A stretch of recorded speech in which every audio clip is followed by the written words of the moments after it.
Bien, donc, donc ce soir on finit, nous on a fini aujourd'hui dans la Seret Menachot. Donc 110 feuilles, donc à peu près 4 mois que nous avons commencé Menachot, qui donc semblait être une Gemara difficile vu qu'on voit des choses qu'on ne connaît pas du tout. Mais Baruch Hashem, on a su passer toutes les embûches et on a réussi grâce à Dieu à donc avancer doucement et on est arrivé à finir aujourd'hui. Et ce qui est bien, c'est qu'on découvre beaucoup de choses. Quand on lit dans la Tfila, prenez Vedaber,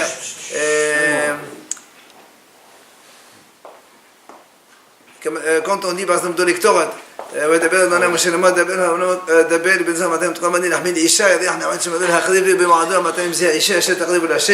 après on dit on ne comprenait pas de ce qu'on parlait. Maintenant, Baruch Hashem, on a vu, on sait de quoi on parle. Et donc, grâce à Dieu, on arrive à chaque fois à découvrir des choses. Et ça nous fait comprendre mieux notre tefila, ce qui est très très bien d'ailleurs. On est passé par la mitzvah du tzitzit, tout un chapitre très laid, dans lequel on parlait de la mitzvah du tzitzit qui est très importante. Et la Gemara a dit d'ailleurs beaucoup de belles choses sur les tzitzit, sur la mitzvah d'avoir les tzitzit sur soi en permanence. Au point que David Amelech, dans Tehillim, il a dit Shevar Bayom Hillalticha. Il dit Hachem, je te remercie 7 fois. Pourquoi 7? Il dit Hachamim, parce que comme on a les tefillin de la tête et les tefillin du roi, ça fait 2. On a les 4 tzitziot, ça fait 6. Et la mezouza, quand on rentre à la maison, ça fait 7. Et donc, avec ça, on remercie Hachem donc tous les jours, 7 fois pour 7 mitzvot. Et voilà pourquoi.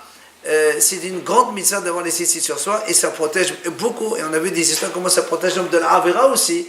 Donc c'est bien d'être en permanence avec les tzitzit. C'est vrai qu'aujourd'hui, maintenant il fait froid, donc c'est pas très compliqué de mettre les tzitzit. Mais même en été, quand il fait chaud, il ne faut pas dire que c'est chaud, ça fait chaud. La protection n'a pas de prix. Et la protection aussi bien du gouffre que de la neshama, donc n'a pas de prix. J'ai entendu une fois d'ailleurs, je ne sais pas quel rabbin a raconté une histoire, c'est extraordinaire. Il y avait un soldat israélien, une fois, il a fait tchouva, et la première des choses qu'on lui a dit, il dit qu'est-ce que je fais? Il dit, tu mets un talit katan. Il a mis un talit katan. Et il y avait une fois, il a vu un terroriste, il voulait faire exploser une bombe, et lui, il lui a sauté dessus, pour empêcher qu'il fasse éclater la bombe, parce que s'il éclate la bombe, ça fait des dégâts incroyables, monstrueux. Il lui a sauté dessus. Et on dit que, bon, ça a explosé un petit peu, quand même, ça a explosé, parce qu'il a explosé. Mais comme il était habillé avec le tzitzit, il n'a rien eu sur son corps, là où il y avait le tzitzit. C'est extraordinaire, être devant une grenade qui explose, et tu n'as rien dans ton corps, parce que le tzitzit, il était devant. C'est extraordinaire. Et ça a été rapporté même dans les médias israéliens, donc c'est ce qui est vraiment une mitzvah formidable qu'il faut avoir en tête, et qu'il faut donc essayer d'habituer tout le monde de mettre les tzitzit en permanence. On a vu aussi d'autres choses extraordinaires. Par exemple, on a vu dans le Beit HaMikdash, quand il y avait les 12 pains, qu'on mettait donc sur la table du Beit HaMikdash, il y avait 12 pains qu'on préparait pour les Kohanim, et on a vu que chaque pain il mesurait 1 mètre de long et 50 cm de large. C'est une folie. En plus, c'est la matzah, c'est même pas du pain gonflé, c'est matzah, c'est kasher de Pessah. Donc, on imagine un peu. Et en plus, on le préparait le vendredi. Après, on les mettait sur la table le jour du Shabbat. Et on les laisse sur la table jusqu'au Shabbat prochain. Et le Shabbat prochain, quand on va les partager entre les Kohanim à midi, ils sont chauds, comme si qu'ils viennent sortir du four. Et d'ailleurs, Chachamim disent, c'était aussi une étape que quand Ibn Israël viennent pendant les 3 fêtes au Beit HaMikdash, parce qu'on a tous l'obligation d'aller au Beit HaMikdash pendant les 3 fêtes, Pessah, Sukkot, Shavuot, le Kohanim, il mettait la table à côté de la porte d'entrée du Mishkan, enfin du Beit HaMikdash, comme ça, il dit dans la Gemara, comme ça, il dit, les Kohanim, ils disent au Bnei Israël, regardez comme Hachem vous aime. Ils voyaient le miracle en face du pain avec la fumée, alors que ça durait depuis une semaine, qui était sur la table comme ça posée. Ok, plein de très belles choses. Donc, au fur et à mesure, on va écouter les intervenants et on va rajouter un petit peu de petites choses au fur et à mesure. Monsieur Jonathan Assidou.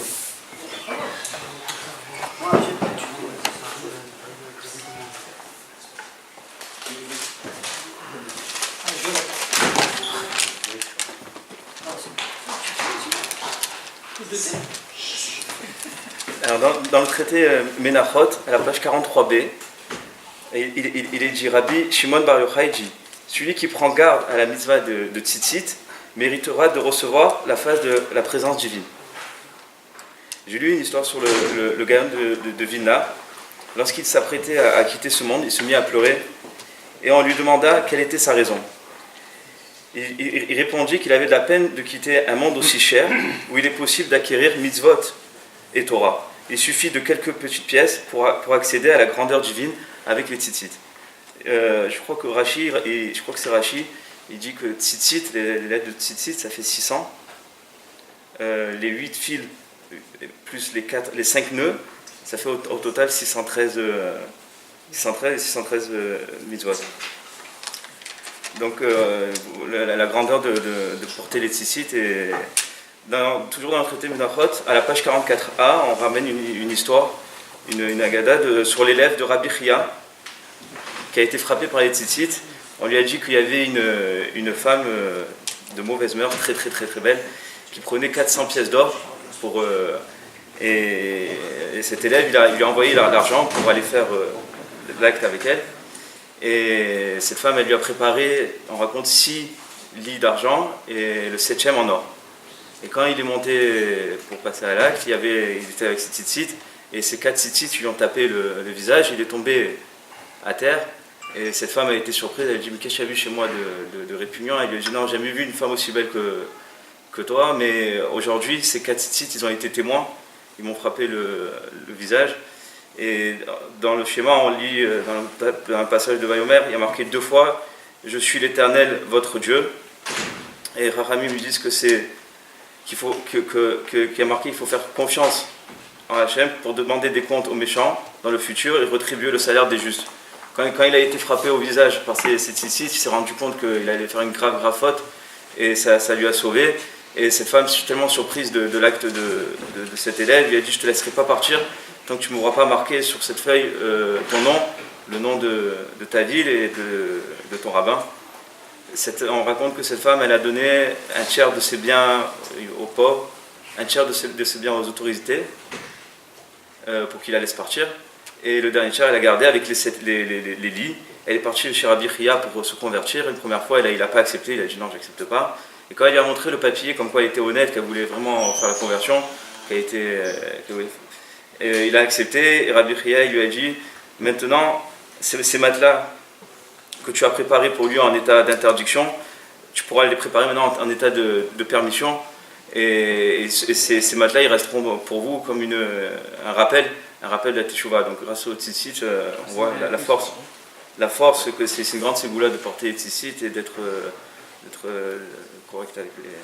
C'est une mitzvah très simple qui ne demande pas beaucoup de moyens. Et une dernière histoire que j'ai entendue du grand rabbin Chaim Yosef Sitruk, on va voir, à Sédic. Il racontait, j'ai entendu en venant qu'il racontait cette histoire, qu'à la fin de Pessah, au dernier soir de Pessah, dans une ville en Allemagne, il y avait un rabbin qui étudiait avec ses élèves, et il a dit, maintenant Pessah c'est fini, et on ne pourra plus faire toutes les mitzvot, de donner aux pauvres des matzot, de la nourriture, et donc voilà, c'est dommage, on avait la possibilité de faire tout ça. Et d'un coup, on frappe à la porte, il ouvre la porte et il voit le grand riche de la ville, de la région, et il lui dit bah, au Rabat, mais je suis un peu déçu de te voir parce que je croyais que c'était quelqu'un qui avait besoin, mais toi tu n'as pas besoin, toi tu es riche, bon Hachem. Il lui dit non, Rabbi, justement, il commence à pleurer, il dit voilà, j'ai tout perdu, j'ai perdu toute ma fortune et j'ai plus rien. Le Rabbi, il ne savait pas quoi faire, il dit bon, je te donne 500 francs, il y a la grande foire d'Allemagne qui va se tenir maintenant, la première marchandise que tu trouves, tu l'achètes et tu la revends. Il arrive à la foire, il y a un ami à lui qui le voit, il lui dit comment ça va, etc. J'ai un bateau de café qui va rentrer. Si tu veux, je te le vends. Je sais que tu es un bon payeur, personne n'était au courant qu'il avait fait faillite. Je sais que tu es un très bon payeur, je te fais confiance, on signe une traite, ça faisait 5 millions de francs, on va dire, et tu me les payes dans 30 jours. Donc il dit d'accord, il a accepté. 2-3 heures après, il revoit cet ami, il lui dit tu as vendu le café, il lui dit non, je n'ai pas vendu le café. Il lui dit je peux te le racheter, parce qu'en 3 heures la bourse elle a explosé. Le café maintenant, je peux te l'acheter pour 20 millions, je te paye tout de suite. Donc il était content, donc il lui a vendu le café, il a encaissé, il a commencé à faire du business, des affaires, etc. Jusqu'au moment, bon, il va rentrer chez lui et il pense au rabbin qui l'a beaucoup aidé. Il rentre dans une bijouterie, il achète une peau de diamant, un truc magnifique. Et il repart voir le rabbin, il lui donne ses 500 francs, et il lui dit voilà un cadeau. Et en ouvrant le cadeau, le rabbin il voit ce diamant exceptionnel. Et il reste quelques minutes à le contempler avec un grand sourire. Et à la fin, il lui dit je ne peux pas accepter, c'est faire de l'intérêt, du rébit. Et j'ai pas le droit, je peux même pas te dire merci pour le prêt, sinon ça serait du poussière de rébit. Et il est reparti, il s'est excusé le monsieur, il s'est excusé, je ne savais pas, etc. Et ses élèves après, ils lui ont dit mais tu as hésité, on a cru que pendant un moment tu allais le prendre, pourquoi tu as hésité? Il lui dit non, les enfants, j'ai pas hésité, j'appréciais la mitzvah que j'étais en train de faire, de ne pas accepter ce cadeau exceptionnel, mais j'ai apprécié le goût de la mitzvah. Et donc voilà, en fait, il disait que c'est les choses les plus simples, des choses simples qu'on prend l'habitude de faire, comme aussi le tzitzit, et on s'habitue, et donc voilà, il faut prendre le goût des choses simples. Juste pour finir, pour finir sur le traité Menachot, la minchas, on dit que c'était l'offrande, le sacrifice des gens qui n'avaient pas les moyens, des pauvres, qui ne pouvaient pas apporter des bœufs, des gros bétails. Et Hachem lui dit que c'est les sacrifices des pauvres, je les compterai comme si qu'ils avaient offert leurs propres âmes. Parce que c'est énorme pour eux. Et une petite remarque, c'est que c'était quoi l'offrande de farine? C'était une offrande de farine. Hachem il n'a pas dit vous apporterez des pièces de monnaie ou quelque chose. La farine, c'était quelque chose qu'ils avaient à proximité d'eux, donc c'était quelque chose qu'ils avaient dans leur cuisine, donc c'était quelque chose de simple, mais il l'apportait, c'était un sacrifice vraiment pour eux de l'apporter. Et ça aussi, ça revient à dire que les choses simples, il faut faire.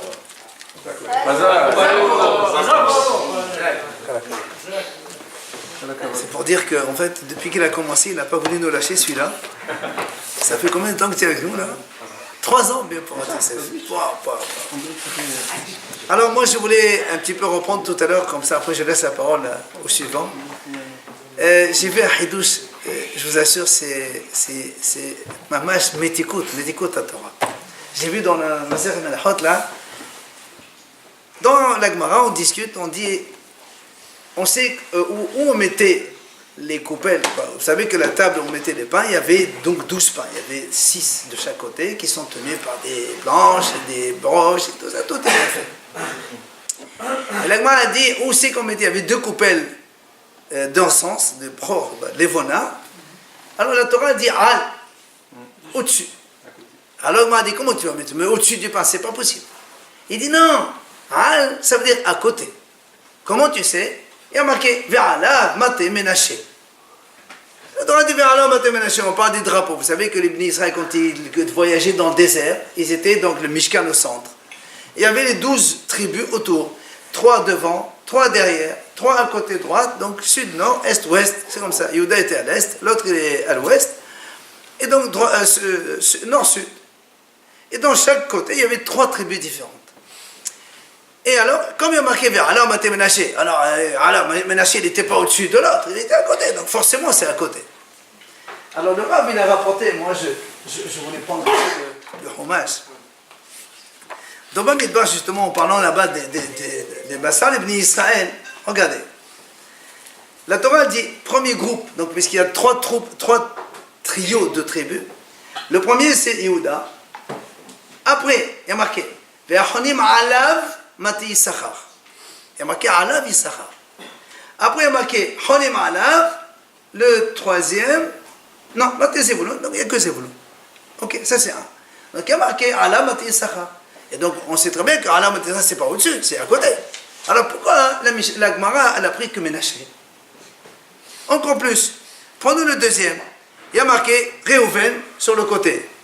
Ve'achonim Alav Mati Shimon. Voilà, Alav Mati Shimon. Et aussi Alav Mati Shimon. D'accord? Après, Matégal, on s'en fout. Troisième, la même chose. Allah Maté Menaché, c'est celui-là qu'on a pris.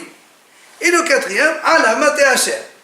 Donc il y a 4 fois le mot Ve'alav maté ploni, et on a appris que Alav maté Ménaché. Pourquoi tu n'as pas Ménaché? Pourquoi tu ne prends pas le premier? D'accord? Question extraordinaire. Pourquoi la Gemara, elle prend que Ménaché seulement? Il est venu aussi haut, ça. Hein? Parce qu'il est venu aussi haut, c'est pour ça. Ah, mais non, mais tu vois, la réponse, elle est vraiment d'une beauté extraordinaire. C'est le Ori Carotte qui répond. Regardez. Il dit, c'est vraiment très très beau. Le Mishkan, il est au centre, n'est-ce pas? Yehuda, il était devant. Yehuda,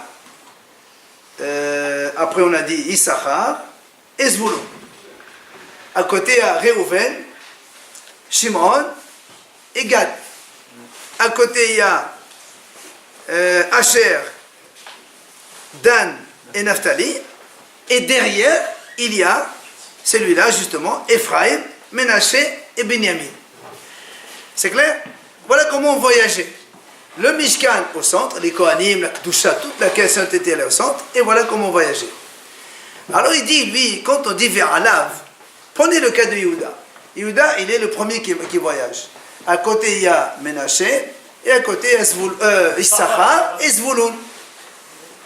Alors il dit, normalement, celui qui est le plus proche du Mishkan, c'est le plus Kadosh. C'est normal. Donc, Yehuda qui voyage le premier, il est le plus loin du Mishkan. Donc, c'est pour ça qu'on dit Ve'alav maté Issachar, ça veut dire Issachar il est plus important que Yehuda. Pourquoi? Parce qu'il est plus proche. Et Zvulun, on n'a pas dit Ve'alav, on a dit maté Zvulun. Bon, il y a d'autres raisons pour ça. La même chose, tu prends Réhouven sur le côté. Réhouven, lui aussi. Après, tu as plus proche, c'est qui? C'est Shimon. Or, Shimon, il est plus proche du Mishkan. C'est pour ça qu'on dit Ve'alav maté Shimon. Ok? C'est marrant, Shimon, il est au-dessus. Ça veut dire dans l'importance, Shimon il est plus important que Réhouven, parce qu'il est plus proche. Et après, on a le Gad, troisième, c'est bon. On revient sur le côté maintenant. Ici, on a Dan, Alav, Maté Asher. La même chose, Asher, il est plus proche du Mishkan. C'est normal, puisqu'il est sur le côté. Et après, Naphtali, il n'y a rien, il n'y a pas marqué Naphtali. Maintenant, prenons le côté arrière. Le côté arrière, c'est Ephraïm. Ephraïm, après, derrière, il y a Ménaché. Or, on ne peut pas dire que Ménaché il est plus important qu'Ephraïm, puisqu'Ephraïm il est le plus proche du Mishkan. C'est pour ça que le Ve'alav maté Ménaché. Pourquoi tu dis Ve'alav? Il n'est pas plus important Ménaché. Ah, c'est pour ça qu'on a utilisé Ve'alav que pour la dracha, que Alav c'est pas au-dessus, c'est à côté. Les autres, tu ne peux pas dire à côté. L'autre, Ve'alav, ça veut dire il est plus important. Mais celui-là, il n'est pas plus important. Il est derrière. Donc c'est le seul qui n'est pas plus important. C'est pour ça qu'on a pris lui pour dire Ve'alav, c'est à côté. Donc c'est là. Non. Les autres, Ve'alav, ils sont plus proches du Mishkan. Lui, Ve'alav, il est plus derrière. Tu ne peux pas dire qu'il est plus important. Alors pourquoi tu vas dire Ve'alav? Ah, c'est pour dire qu'il est à côté, il n'est pas au-dessus. C'est pour ça que notre rachat n'est que sur Ménaché. C'est extraordinaire. Vraiment, c'est... Top. On passe la parole à notre ami Rabbi Hari, c'est bon? Allez, on y va.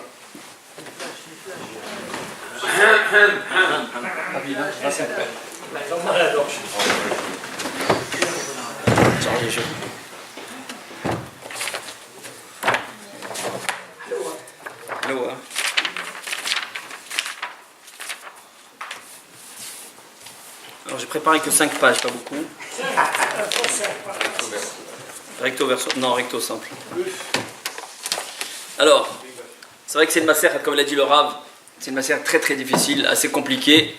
Mais la hot, des fois, récemment, on a eu un... J'ai écouté un cours, il a dit comme ça, il a dit que, pour dire combien on est loin, il y a le Gaon de Vilna, il avait étudié tout le chasse entier, il a tout fini. Lui, il le finit vite fait, je ne sais pas tous les combien de temps. Et un soir, il a fini, il allait préparer la dracha de demain matin, et il commence à voir, il a dit, ah, il me manque Menachot et Zvahim. Il lui restait 6 heures, en 6 heures, il a fini Menachot et Zvahim. Nous, ça fait combien de temps, Rabbi, qu'on est en train de faire ça? 110 jours. 110 jours qu'on est en train de faire Menachot et Zvahim, lui, en 6 heures, il a fini ça. Moi, je me suis attardé sur le Daf Saditet, Amoud Aleph, là-bas où il parlait justement des Jté Alehem. Et il parlait des tables dans lesquelles on mettait donc les 12 pains.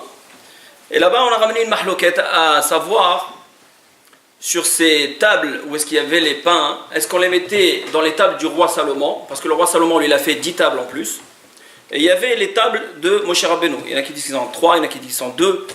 Mais en tous les cas, il y avait les 10 tables du roi Salomon, et une table, mais il y avait aussi les deux à l'intérieur. C'est ce qu'il disait là-bas. Donc, ces tables-là, ils étaient faits en argent et en or. Et on disait qu'on rentrait d'abord en argent. Il y en a qui disent que ce n'était pas tout à fait de l'argent, c'était du shaïch, c'était du marbre. Et pourquoi on le mettait là-bas? C'est pour les refroidir un petit peu, comme ça en fait ils se cassent pas. Et après, quand on les sortait dans l'or directement. Donc, nichnas bakesef, veyotse bazahav. C'est ce qu'il dit ici dans le Saditet Amoud Aleph. Pourquoi il faisait ça? Pourquoi il commençait par l'argent et il finissait par l'or? Parce qu'il y a une ma'ala dans la façon de faire les mitzvot, on dit ma'alin bakodesh velo moridin. Dans tout ce qu'on fait en général, souvent on nous dit qu'il faut monter dans la sainteté et on ne descend pas. D'ailleurs on le voit tous les matins quand on met les téphilines, on commence par mettre les téphilines de la main, et après on monte de degré, on met les téphilines de la tête. C'est ma'alin bakodesh velo moridin. C'est une notion qui est très très importante à savoir toujours. Ma'alim bakodesh velo moridin. D'où est-ce qu'on apprend ça? Dans la suite de la Gemara, il dit comme ça: Wayaqem Moshe et Mishkan, Vaiten et Adana, Vayasemet Raja, Vaiten Beha, Vayaqem et Amudav. Vayaqem. Le fait de dire Vayaqem, ça veut dire, première explication, ça veut dire qu'il monte en degré, et on monte toujours dans la sainteté. D'ailleurs, là-bas, il dit qu'il y avait un grand miracle, on ne sait pas comment il faisait Moshe Rabbeinu. Il a mis d'abord les Hériot, et après il a mis les trucs par en bas. On ne sait pas comment des tontures ils peuvent tenir tout seuls, et après mettre les bases et les socles. Ça c'est compliqué à faire, mais Moshe Rabbeinu il arrivait à le faire. Il ne pouvait pas enlever les Hériot parce qu'une fois qu'il a mis ceux d'en haut, on ne pouvait pas redescendre dans la Kedusha, il fallait monter en Kedusha. C'est ça le Ma'alin Bakodesh Velo Moridin. Cette semaine, en fait ça fait un peu de temps que j'écoute un Rav qui s'appelle Rabbi Meir Eliyahu. Et c'est un Rav qui est exceptionnel parce qu'au fait, alors, rien qu'à le voir, comment il fait ses drachot, c'est impressionnant. C'est-à-dire qu'il est là. Vous lui posez n'importe quelle question sur le Zohar Akadosh, sur le Zohar Hadash, sur le Shulchan Aruch, le Tour, le Yalkut Yosef, n'importe quoi, il vous donne la page avec le nombre de lignes, le truc, tout par cœur. Un vrai phénomène extraordinaire. Et il donne une hashpa'a comme ça, extraordinaire, de comment il faut étudier la Torah. Et il a ramené, dans un de ses cours, une grande question du Rahim Akadosh. Il dit, comment c'est possible qu'un homme qui est doté d'une âme céleste, qu'un homme qui a la Neshama à l'intérieur, comment ça se fait qu'il reste comme ça, pas impressionné par la Torah? C'est vrai, des fois on fait un cours, bon, le Rav il fait le cours, on écoute, on sort, des fois on a retenu des petits trucs, mais ça ne nous fait rien du tout. Notre Neshama, au fait, elle n'est pas impactée par la Torah. Et donc on ne comprend pas ça. Comment ça se fait que la Neshama, elle n'est pas impactée par la Torah? Alors que lui, le Rahim Akadosh, il a dit, moi c'est une métikout. Tout à l'heure, le Rav dit, c'est une métikout de Torah. Il y a une certaine douceur, il y a une certaine volonté d'aller vers Hachem, il y a une certaine volonté d'aimer Hachem, mais nous, on ne le ressent pas. Pourquoi on ne le ressent pas? Pourquoi cet amour-là vers la Torah? Ou bien quand on est dans une page de Gemara, on attend quand est-ce que ça va finir pour fermer la Gemara et sortir? C'est bizarre. En principe, si l'homme, il est censé, et que sa Neshama, elle est réelle, et qu'il a véritablement une âme à l'intérieur de lui, comment est-ce que c'est possible qu'il sort insensible ou qu'il reste insensible à une page de Gemara ou à la Torah ou autre chose? Ça, c'est la grande question du Rahim Akadosh.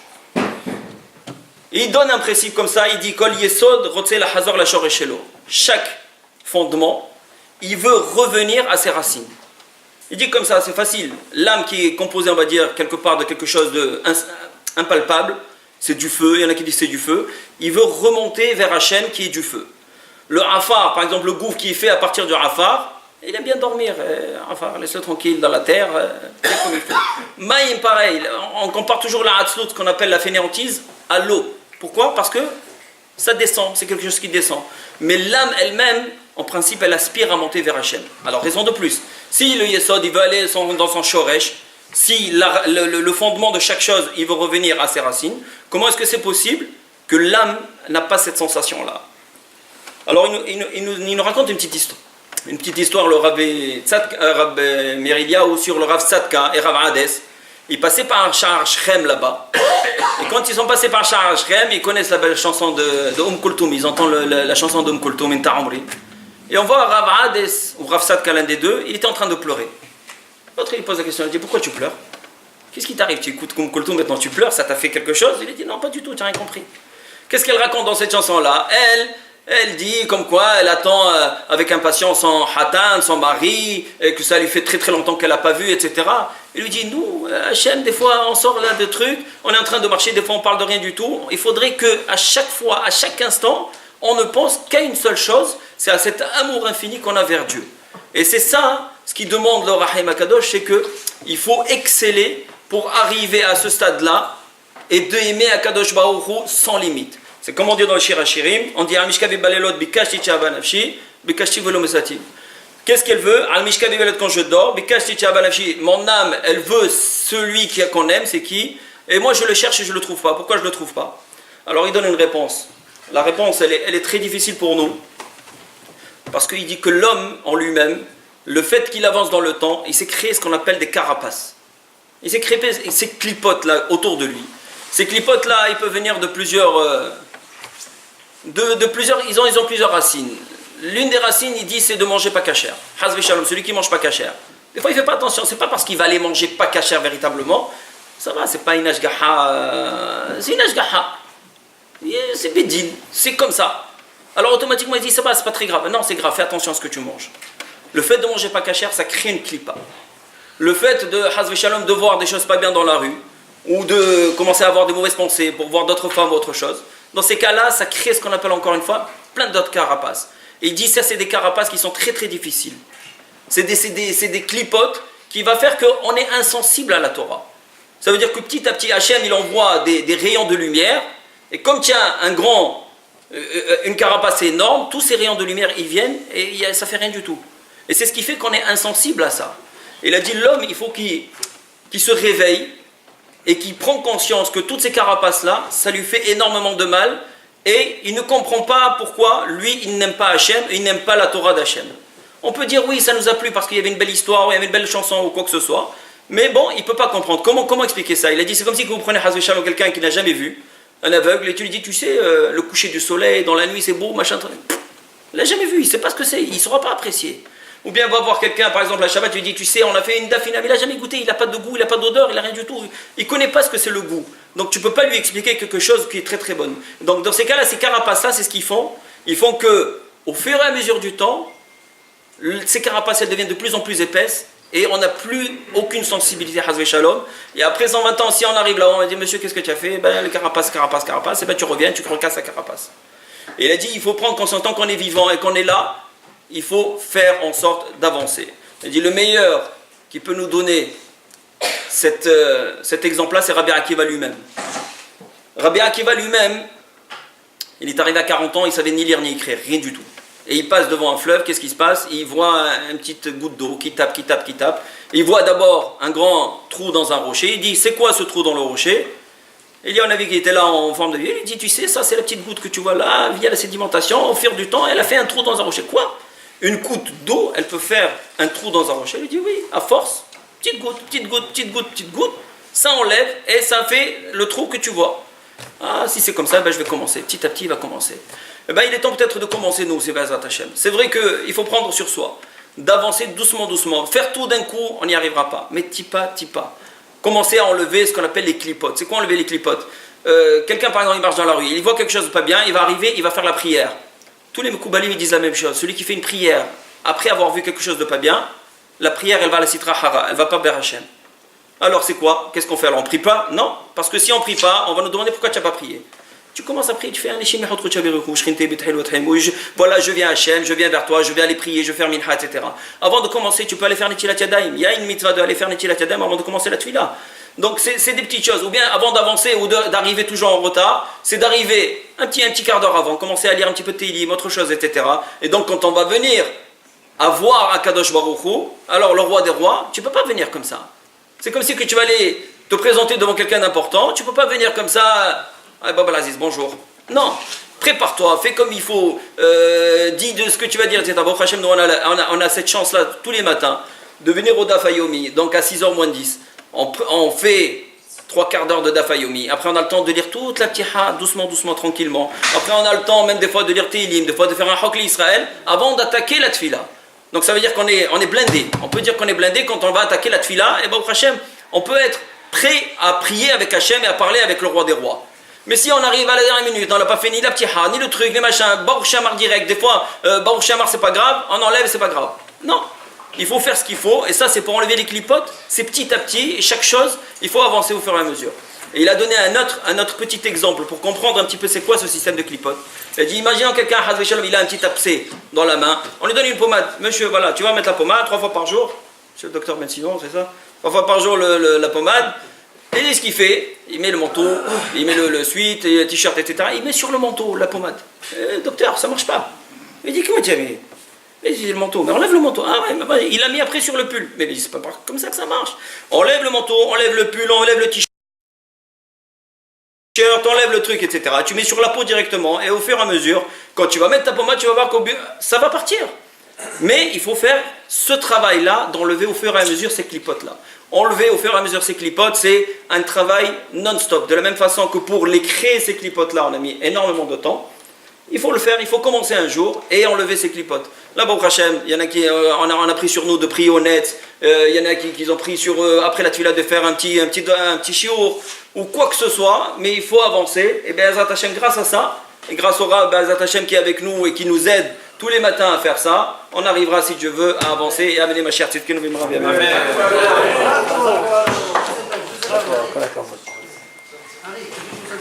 Allez, on va conclure.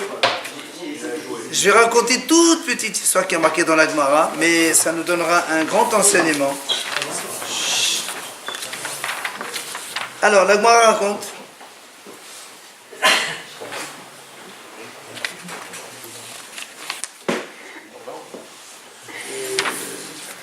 C'est ça.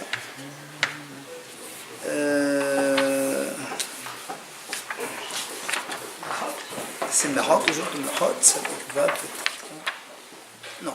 Bon, je retrouve à la page. L'Agma nous raconte une histoire avec Rabbi Tarfon. Rabbi Tarfon, il a posé une question. Et dans la salle, il y avait un Rav. Il lui a donné une réponse. C'était son élève. Il lui a donné une réponse. Et l'Agmara dit, l'élève, quand il a donné une réponse, il était joyeux, il était content. Rabbi Akiva, il était présent, il lui a dit, ça m'étonnerait que tu finisses ton année, toi. Et l'Agmara raconte effectivement que l'année prochaine il est venu, il n'était plus là. Alors Hachamim lui dit, qu'est-ce qui se passe? Est-ce que ça veut dire que lui, quand il est heureux, ça veut dire quoi? Ça veut dire qu'il était content de répondre à une question que son Rav ne connaissait pas? Ils disent, Hachamim, non. Il a donné sa réponse parce qu'il connaissait la réponse.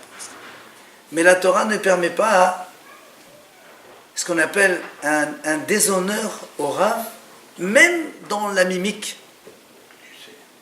Même dans la mimique. Tu n'as pas le droit de faire un sourire alors que ton Rav il est en face de toi. Et Hachamim discute beaucoup de ce cas. Comment? Est-ce que tu crois que lui il a fait ça exprès? Et il était heureux de donner une réponse. Il est content. Quand on a une réponse, il est content. D'accord, tu es content. Mais quand il y a ton Rav devant toi, tu ne fais pas comme ça.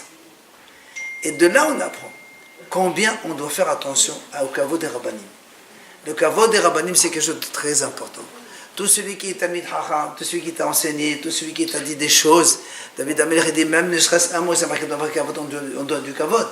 Alors, à fortiori, combien nous, on doit faire attention.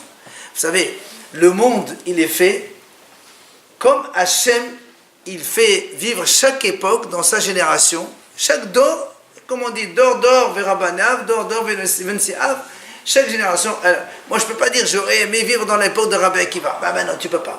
Hachem nous a donné chacun son époque. Et chaque époque, on doit travailler sur le problème qu'il y a dans l'époque. Regardez, dans la paracha de Bayeshem, c'est marqué quoi? Kevin Zekonim Holo. Yosef Hatzadik, donc, il était 17 ans. Yaakov, il a aimé. Ben Zekonim Lo. Rachid a donné beaucoup d'explications. Et des explications, il dit Torah Shelamad Bishivat Shem Ve'aver Masarlo. La Torah que Yaakov, il a étudié à Shem Ve'aver, il a donné à Yosef. Hachamim dit que ça veut dire Torah de Shem Ve'aver. Yaakov Avinu, il a étudié qu'à Shem Ve'aver. Il n'y a que Shem Ve'aver, c'est 14 ans. 14 ans. Tout le reste de la vie de Yaakov, il a fait qu'étudier la Torah du matin au soir. Alors pourquoi il a enseigné à Yosef que la Torah de Shem Ve'aver?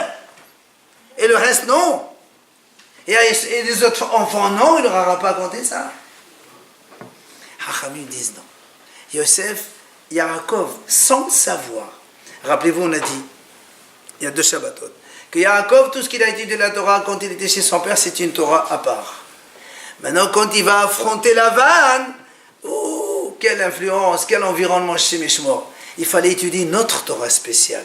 Et notre Torah qui va nous blinder contre les Rechaim, contre l'environnement. Yaakov Avinu, sans le savoir, il a enseigné à Yosef Torah de Shemerevan. Yaakov, il ne savait pas.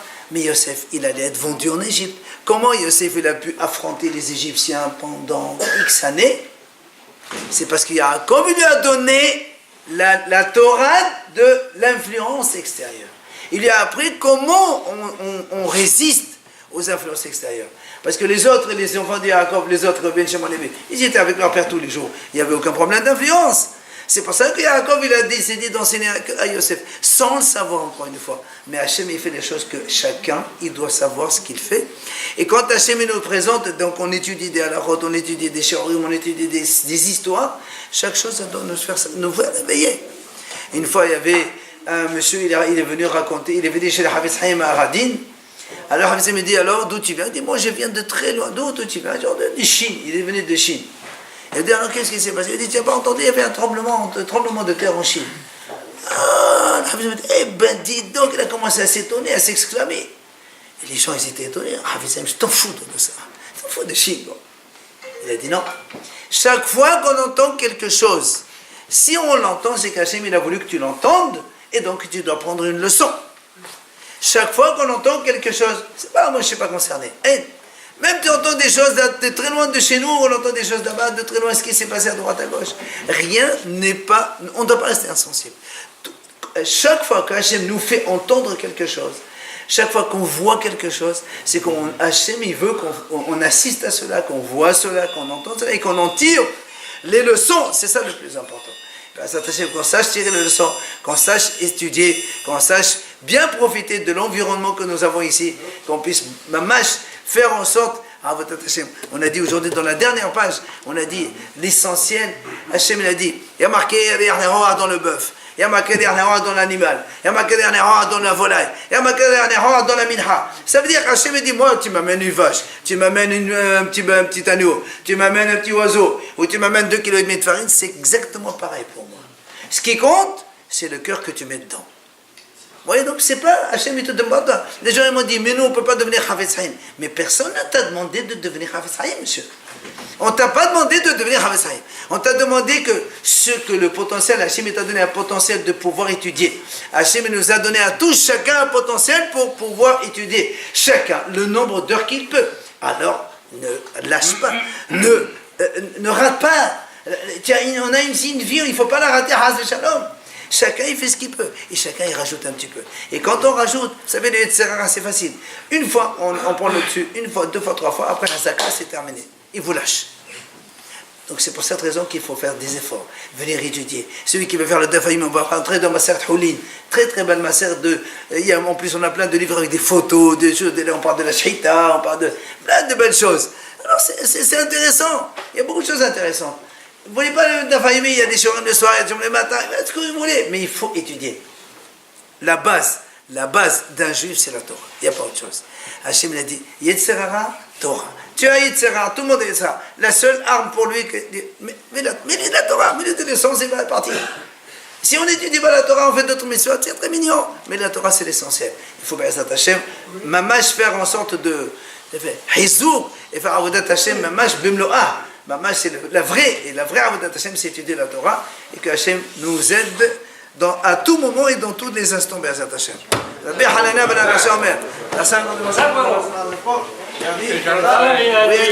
On enchaîne avec Arvit.